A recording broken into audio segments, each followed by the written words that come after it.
Hi everyone, कैसे उम्मीद करते हैं अच्छे होंगे। तो डेथ ऑफ पार्टनर चैप्टर हम लोग पढ़ चुके हैं, जिसमें हम लोग थ्योरी भी देख चुके हैं और न्यूमेरिकल क्वेश्चन भी देख चुके हैं। आज के क्लास में हम लोग ऑब्जेक्टिव टाइप क्वेश्चन देखेंगे, मल्टीपल चॉइस क्वेश्चन। एक क्वेश्चन होगा और 4 ऑप्शन होगा। फिलहाल अगर आप लोग वो थ्योरेटिकल लेक्चर नहीं देखे हैं या न्यूमेरिकल क्वेश्चन का लेक्चर वॉच नहीं किए हैं तो उसका लिंक हम डिस्क्रिप्शन में दे दिए हैं, और अभी तक जितना क्लास हुआ है उसका भी लिंक हम डिस्क्रिप्शन में दे दिए हैं। चाहे जो भी चैप्टर हो, A to Z complete chapter का लिंक हम डिस्क्रिप्शन में दे रखे हैं, वहां से जाकर के आप वॉच कर सकते हैं। ओके, फिलहाल आज के क्लास में हम लोग आते हैं और आज के क्लास में हम लोग डेथ ऑफ पार्टनर चैप्टर से रिलेटेड ऑब्जेक्टिव क्वेश्चन देखते हैं। ओके, अगर डेथ ऑफ पार्टनर चैप्टर से रिलेटेड क्वेश्चन अगर आपके एग्जाम में आता है तो सोच लो कि ये जो हम बताने जा रहे हैं उसी में से होगा, अदरवाइज कहीं से नहीं। A to Z हम यहाँ पर दे रखे हैं, ज़्यादा नहीं है। रिटायरमेंट चैप्टर हम लोग पढ़े ही हैं, रिटायरमेंट चैप्टर का ही जैसा ही उसके जैसा ही हमारा डेथ चैप्टर है, तो थोड़ा सा अंतर है, ठीक है। तो वही सब चीज़ देखना है, तो ज़्यादा इसमें ऑब्जेक्टिव होगा नहीं। फिलहाल आते हैं, किसी साझेदार की मृत्यु हो जाने पर, कोई पार्टनर डेथ कर जाता है, हो जाने पर उसे देय राशि किसके खाते में हस्तांतरित होगी। The amount of due to deceased partner, जिस पार्टनर का मृत्यु हुआ है, will be transfer to. 4 option है, चारों में से कोई एक आंसर सही होगा। फिलहाल आप क्वेश्चन नंबर 1 ऐसे लगाना है और ए आंसर होगा तो ए इस तरह से कमेंट करेंगे, ठीक है। इस तरह से आप कमेंट करेंगे, बी होगा तो 1B, सी होगा तो 1C, डी होगा तो 1D। इस तरह से आप कमेंट करेंगे। हम 2-3 से मान लो 5 सेकंड का हम आपको टाइम देंगे। फिलहाल फर्स्ट नंबर में ये जो अमाउंट ट्रांसफर होगा उसके कैपिटल अकाउंट में ट्रांसफर होगा, या उसके एग्जीक्यूटर्स अकाउंट में ट्रांसफर होगा, या कैपिटल अकाउंट में ट्रांसफर होगा जो रिमेनिंग पार्टनर बचा है उसमें, या इनकम अकाउंट जो गवर्नमेंट का है, गवर्नमेंट के इनकम अकाउंट में ट्रांसफर होगा। 4 ऑप्शन है, बताएं क्या होगा इसका आंसर। कमेंट करें, फिर हम आपको आंसर बताते हैं क्या होना चाहिए इसका, और आप लोग जानते भी हैं, बहुत सिंपल है ये। इसका सही आंसर हो जाएगा बी। कोई पार्टनर अगर डेथ कर गया तो भैया उस डेथ पार्टनर को हम लोग कैसे पेमेंट करेंगे, तो उसका जो उत्तराधिकार होगा, एग्जीक्यूटर जिसको बोलते हैं, उसको पेमेंट किया जाएगा। नाउ सेकंड नंबर क्वेश्चन में आते हैं। एक साझेदार के मृत्यु के समय पर फर्म सभी साझेदारों के लिए ली गई संयुक्त जीवन बीमा पॉलिसी से प्राप्त होगा, यहाँ पर प्राप्त बीमा कंपनी से ली गई संयुक्त जीवन बीमा पॉलिसी से पाती है के प्रति बीमा कंपनी से पाती है, ठीक है। यानी कि इंश्योरेंस कंपनी से क्या प्राप्त होगा। At the time of death of a partner the firm get towards joint life policy of all partner. यहां पर क्या है, मान लो कि A, B, C 3 पार्टनर है और B डेथ कर गया और तीनों के नाम पर एक ज्वाइंट लाइफ पॉलिसी है। अब B डेथ कर गया तो B जब डेथ किया तो ज्वाइंट लाइफ पॉलिसी के केस में इंश्योरेंस कंपनी से हमें कौन सा रुपया, कौन सा अमाउंट हमें प्राप्त होगा, ये यहां पर देखना है। ओके, नाउ बताएंगे इसका क्या आंसर होगा।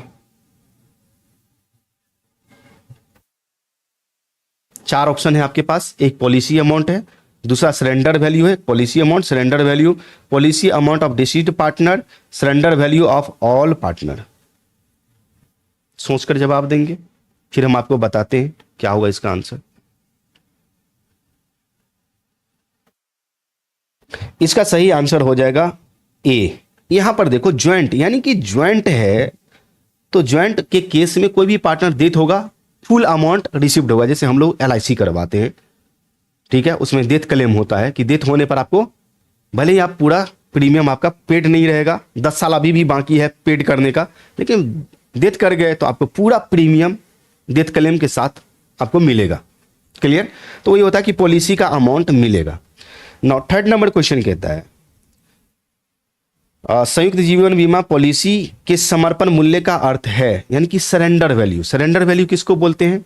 The surrender value of joint life policy is that, जो साझेदार की मृत्यु पर प्राप्त होगा, यानी कि which will be received on death of partner, which will be received when policy due,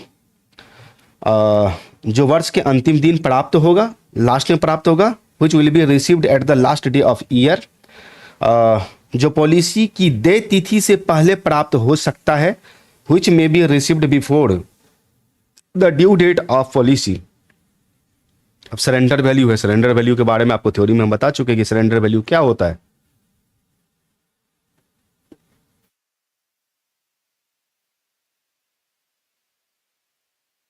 इसका सही आंसर हो जाएगा डी। सरेंडर वैल्यू, जैसे 5 साल के लिए हम ज्वाइंट लैब पॉलिसी लिए, ठीक है, अभी तक हम 3 साल पे कर चुके हैं, 2 साल अभी भी पे करना बाकी है। हम दौरे दौरे इंश्योरेंस कंपनी के पास गए, हम बोले कि मेरा इंश्योरेंस बंद कर दो। बोला ठीक है बंद कर देते हैं, इतना रुपया मिलेगा। यानी कि जो हमें बॉन्ड पेपर दिया था हम उसको दे दिए, बोले कि मेरा बंद करो, जो रुपया मेरे को बनता है वो मेरे को दे दो। तो इसको बोलते हैं सरेंडर करना। तो 3 साल हम पे किए और तीसरे साल में जाके अंत में हम उसको बंद करवा दिए, तो उस समय जो हमें अमाउंट प्राप्त होता है उसको बोलते हैं सरेंडर वैल्यू, ठीक है। तो वही कहता है यहाँ पर which may be received before due date of policy, यानी कि ड्यू डेट का मतलब 5 साल, जब पूरा हो जाएगा तब ड्यू डेट आएगा, लेकिन 5 साल से पहले ही आप तीसरे साल में उसको बंद करवा रहे हैं, तो उससे पहले जो रुपया प्राप्त होता है उसको बोलते हैं surrender value. That's it. Now मृतक साझेदार को देय राशि चुकाई जाती है उसके, the due amount of deceased partner is paid to his, उसके पिताजी को, इसके दोस्त को, उसकी वाइफ को, या उसके एग्जीक्यूटर को, बोले तो उत्तराधिकारी को। क्या होगा कमेंट करेंगे।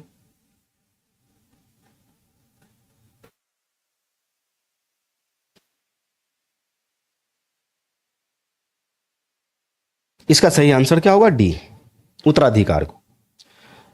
नौ यहां पे देखते हैं, एक साझेदार की मृत्यु हो जाने पर संचित लाभ यानी कि एक्युमुलेटेड प्रॉफिट की बात हो रही है, ठीक है। संचित लाभ या हानि एक्युमुलेटेड लॉस साझेदारों द्वारा बांटी जाती है उसके क्या, डेथ हो या रिटायर हो, कुछ भी, दोनों में से कुछ भी हो। एक्युमुलेटेड प्रॉफिट लॉस है तो वो तो ऑल रेशियो में ऑल पार्टनर के बीच बांट के कैपिटल अकाउंट में ट्रांसफर किया जाता है। In the event of death of a partner, यहां पर कोमा होता, the accumulated profits and losses are shared by partners in their new profit sharing ratio, in their old profit sharing ratio, in their capital ratio of partner, none of these। अभी आपको क्या बताएं, capital account में जाएगा, सभी partner में बटेगा, किस ratio में बटेगा, तो ओल्ड रेशियो में। ओल्ड रेशियो वाला कौन सा है यहां पर, ये बी आंसर होगा। 9 साझेदार की मृत्यु पर अंतिम भुगतान होता है, ये लो अंतिम भुगतान किसको किया जाता है भाई, फिर वही चीज आ गया एग्जीक्यूटर्स। अगर किसी पार्टनर का डेथ हो जाता है तो उसके एग्जीक्यूटर्स को पेमेंट किया जाता है, तो बी आंसर इसका होगा सही। ओके, इसका आंसर क्या हो जाएगा बी। 9 7 में आते हैं अब, मृतक साझेदार के निष्पादक बोले तो एग्जीक्यूटर को साझेदार की मृत्यु तिथि से भुगतान की तिथि तक देय राशि पर ब्याज की गणना की जाएगी। द एग्जीक्यूटर, हिंदी में थोड़ा सा मिस प्रिंट है, मिस टाइपिंग है।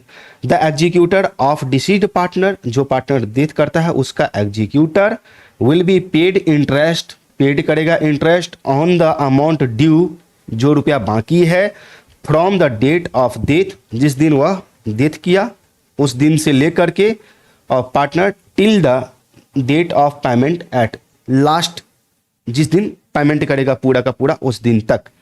कैसे, कितना परसेंट इंटरेस्ट का रेट होता है, और ये सब चीज़ हम आपको पार्टनरशिप फंडामेंटल में ही बता चुके हैं।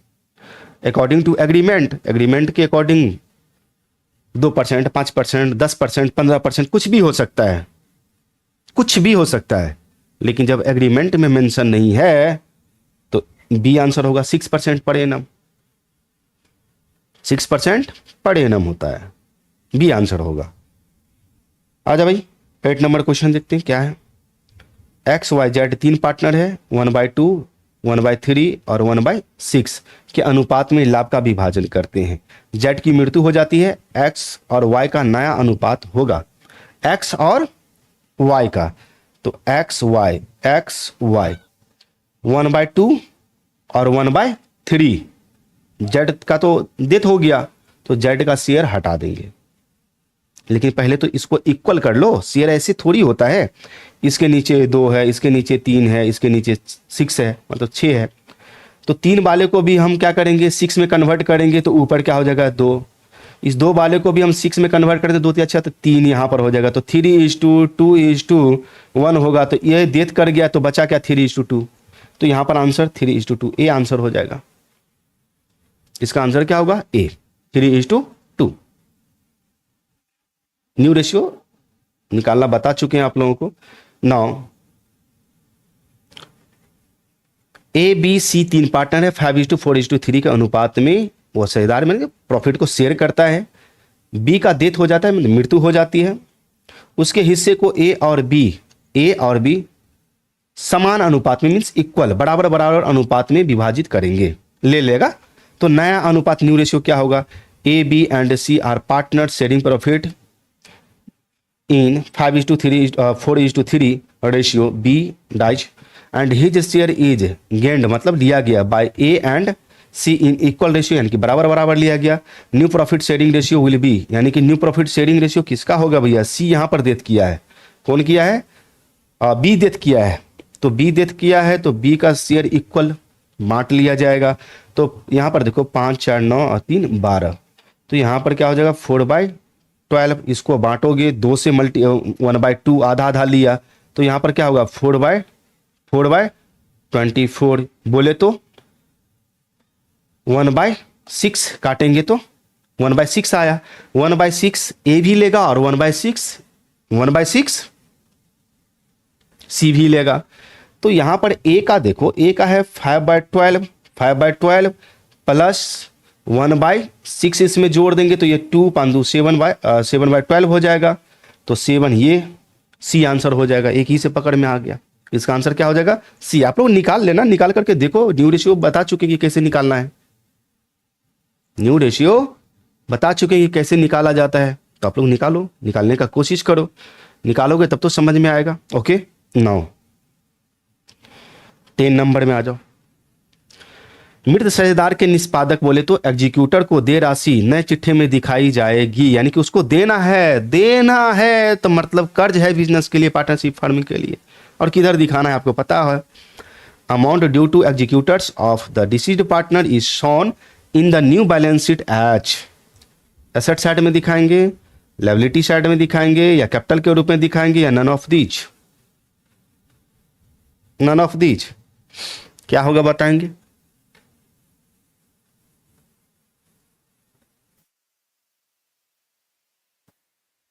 इसका सही आंसर हो जाएगा लायबिलिटी, देना है लायबिलिटी साइड में दिखाएंगे, और दिखाए भी है एग्जीक्यूटर्स लोन।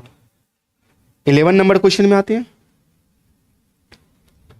शेयरदार की मृत्यु के समय जब किसी पार्टनर का डेथ होता है, बैलेंस शीट में स्थिति विवरण में विद्यमान लाभ या हानि खाते के डेबिट शेष, पीएल अकाउंट का डेबिट शेष को डेबिट किया जाएगा। बैलेंस शीट में जो जनरल रिजर्व होता है लायबिलिटी साइड में, पीएल अकाउंट का बैलेंस होता है लायबिलिटी साइड में, तो पीएल अकाउंट का बैलेंस जो लायबिलिटी साइड में होता है वो तो हमारा प्रॉफिट होता है, लेकिन कभी कभी क्या होता है बैलेंस शीट के एसेट साइड में पीएल अकाउंट का बैलेंस होता है, वो हमारा debit balance. Asset side, assets का मतलब डेबिट बैलेंस, और एसेट साइड में पीएल अकाउंट का बैलेंस है तो उस पीएल का तो भी हो यार डेबिट बैलेंस होगा। तो डेबिट बैलेंस का मतलब लॉस। जब हम लॉस बांटते हैं तो कहां पर उसको दिखाते हैं, बांटेंगे तो वही ऑल पार्टनर के बीच ऑल रेशियो में, लेकिन किसको डेबिट किया जाता है, ये थोड़ा सा दिमाग लगाने वाली बात है। इसमें दिमाग क्या लगाना, सर बांटते हैं कोई भी जनरल रिजर्व हो या पीएल अकाउंट का बैलेंस हो, कुछ भी बांटते हैं तो वो कैपिटल अकाउंट में ही जाता है। कहां पर जाता है, कैपिटल अकाउंट में जाता है। तो पार्टनर्स इज डेबिटेड, क्या करेंगे, सारे पार्टनर्स के कैपिटल यानी कि कैपिटल अकाउंट में, ऑल पार्टनर्स के कैपिटल अकाउंट में डेबिट करेंगे। ठीक है, तो पहला नंबर यहां पर केस जो दिया हुआ है, मृतक साझेदार के पूंजी खाते में सिर्फ जाएगा ना, ये आंसर गलत है। सभी साझेदार के पूंजी खाते में जाएगा, बिल्कुल ये जाएगा ऑल पार्टनर्स कैपिटल अकाउंट में, डेबिट साइड में जाएगा, तो बी इसका सही आंसर। से साझेदार को ना, उपरोक्त में से कोई नहीं ना, एक तो है आपका बी आंसर सही, ऑल पार्टनर्स कैपिटल अकाउंट में जाएगा, यानी कि सभी पार्टनर के बीच ऑल रेशियो में बांट के कैपिटल अकाउंट के डेबिट साइड में ट्रांसफर करेंगे। क्यों, क्योंकि लॉस है। अगर प्रॉफिट होता तो इसे हम क्रेडिट साइड में ट्रांसफर करते। नाउ 12 नंबर क्वेश्चन में आते हैं। 12 नंबर क्वेश्चन क्या कहता है ये जरा देख ले।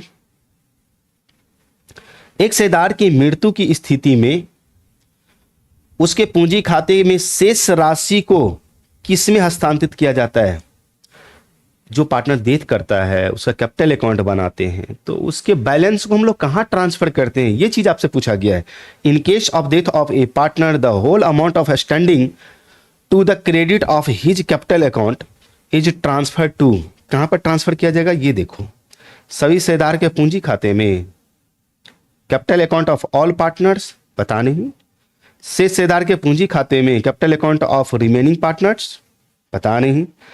उसके उत्तराधिकारी के खाते में हिज एग्जीक्यूटर्स अकाउंट, ये तो होगा नहीं। सरकारी आयव्यय खाते में रेवेन्यू अकाउंट ऑफ गवर्नमेंट, ये हो सकता है मे बी। देखो भैया चारों में से कोई आंसर होगा, आप बताना मेरे को। और मेरे कहने से क्या हो सकता है वो तो हम लास्ट में बताएंगे, क्या होगा क्या नहीं होगा। कमेंट करो, सोचो क्या होना चाहिए। जो पार्टनर डेथ किया है उसका जो बैलेंस बचा तो वो किसके अकाउंट में ट्रांसफर होगा?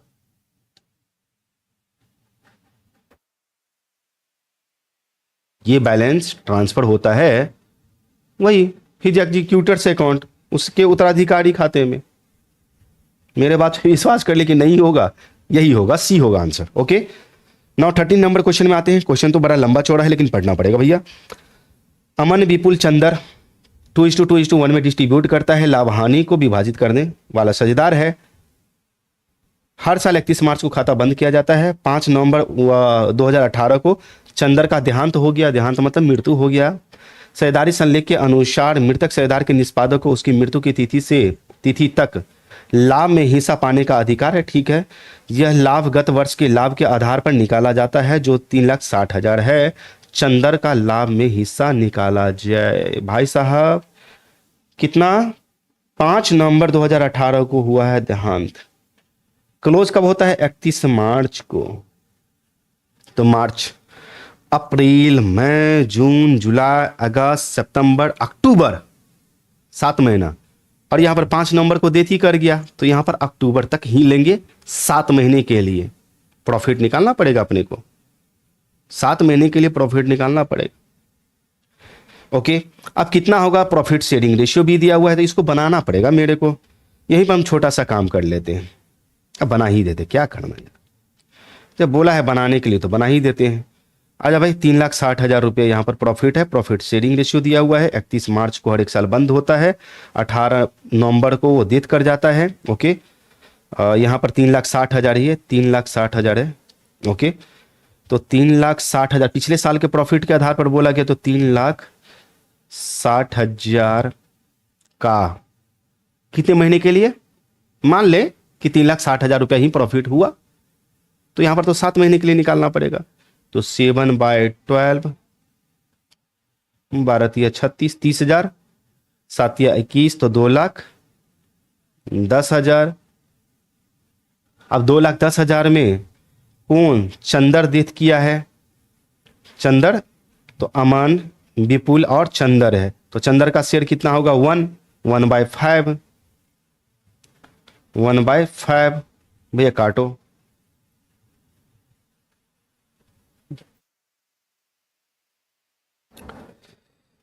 हाँ, यहां पर हो जाता है 5 चौक 20, 5 दूनी 10,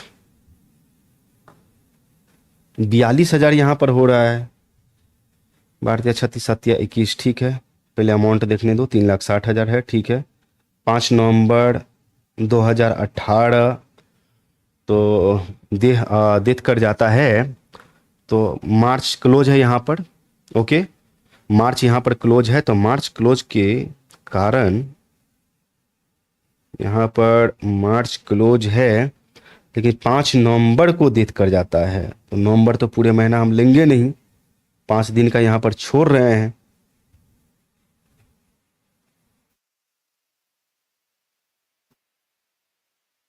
चलो भाई साहब, इसमें हमें एक चीज ध्यान में रखना होगा।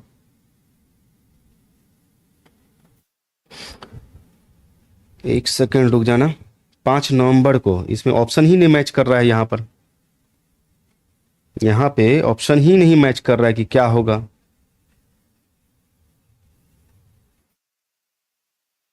ये आपका 43,200 जो दिया हुआ है ये 42,000 कर देते हैं, इसका सी आंसर हो जाएगा। ओके, 3,60,000 है। 3,60,000 का पहले तो 7 मंथ के लिए हम लोग निकाले। अप्रैल मार्च के बाद क्या होता है, अप्रैल मई जून जुलाई अगस्त सितंबर अक्टूबर, अक्टूबर 7 महीना, नवंबर, नवंबर में तो उसका तो डेथ ही हो जाता है 5 तारीख को। ओके, तो अक्टूबर, तो 42,000 हो गया। यहाँ पर सी इसका आंसर हो जाएगा, ऑप्शन हम सही कर देंगे बाद में चल करके। नाउ 14 नंबर क्वेश्चन में आते हैं। 14 नंबर क्वेश्चन देख लेते हैं। 14 नंबर क्वेश्चन क्या कहता है, उसके बाद हम लोग बात करते हैं। तो 14 नंबर क्वेश्चन में क्या दिया हुआ है, एक सहिदारी मतलब सहिदारी संलेख में प्रावधान है। क्या प्रावधान है ये हम आपको बताते हैं अभी, ठीक है। प्रावधान ये है, ओके, कि कोई प्रावधान नहीं है, कि यहां पर कोई प्रावधान नहीं है। आपको पता होगा कि जब पार्टनर के बीच कोई एग्रीमेंट नहीं होता है, साझेदार के बीच कोई साझेदारी संलेख नहीं है, ओके, मृतक साझेदार के उत्तराधिकारी को शेष देय राशि पर ब्याज है, तो वही 6% हो जाएगा। इसका आंसर क्या हो जाएगा, बी। इसमें तो कोई लोचा ही नहीं है। उसके एग्जीक्यूटर को कितना पेमेंट करोगे, 6%, जब कोई एग्रीमेंट ही नहीं है।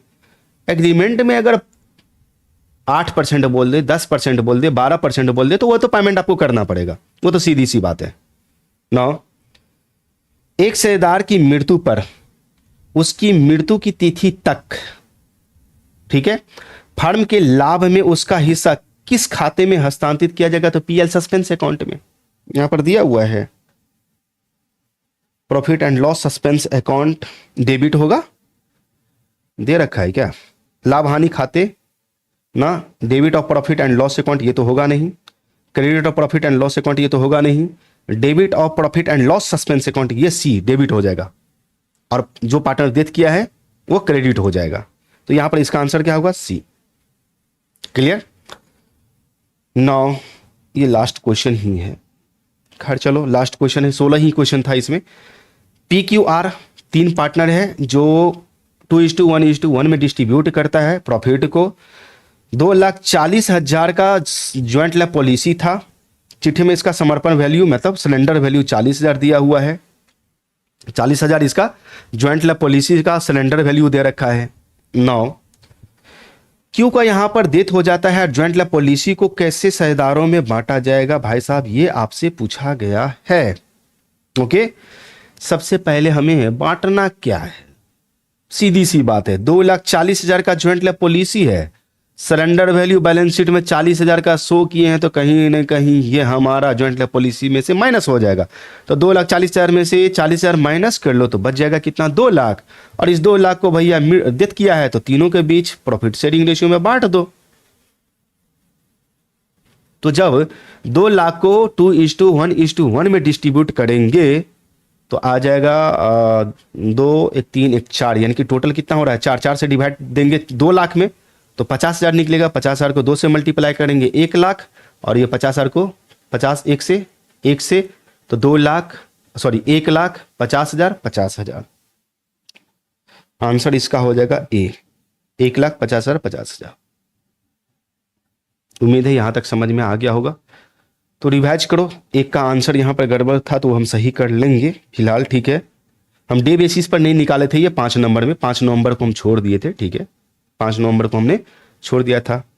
अगर शायद 5 नवंबर लोगे, 5 दिन लोगे तो शायद आ भी सकता है। डे बेसिस पर लोगे तो, डे बेसिस पर लोगे तो समझ लेना, मान लो कि यहां पर डे बेसिस पर हम ले लिए, सपोज 5 नवंबर तक ये कैलकुलेशन किया तो आंसर क्या हो जाएगा, 43,200। अगर मान लो कि एग्जाम में हमारे पास क्वेश्चन आया, हम इस तरह से निकाल लिए, हमारा क्या आ रहा है 42,000, हम 5 दिन छोड़ दिए हैं और हम निकाले तो कितना आया 42,000। यहां पर ऑप्शन में कहीं भी 42,000 नहीं है, तो ऐसे केस में क्या करेंगे, 42,000 और 5 दिन का मतलब 1,200 रुपया, यही होगा। तो सी आंसर वैसे भी टिक कर देंगे हम लोग। तो देख लेंगे, अगर 5 दिन इंक्लूड करने के बाद 43,200 आता है तो सी आपका, तब इसका आंसर 43,200 होगा, ठीक है। अगर 5 दिन छोड़ रहे हो, 5 दिन छोड़ दो, अक्टूबर तक ही लेंगे तो 42,000 आता है, तो 42,000 हमारे ऑप्शन में तो है ही नहीं, सी इसका आंसर सही हो जाएगा। क्लियर, ठीक है। तो आज के लिए इतना ही रहने दिया जाए, मिलते हैं हम लोग नेक्स्ट क्लास में। Okay, bye.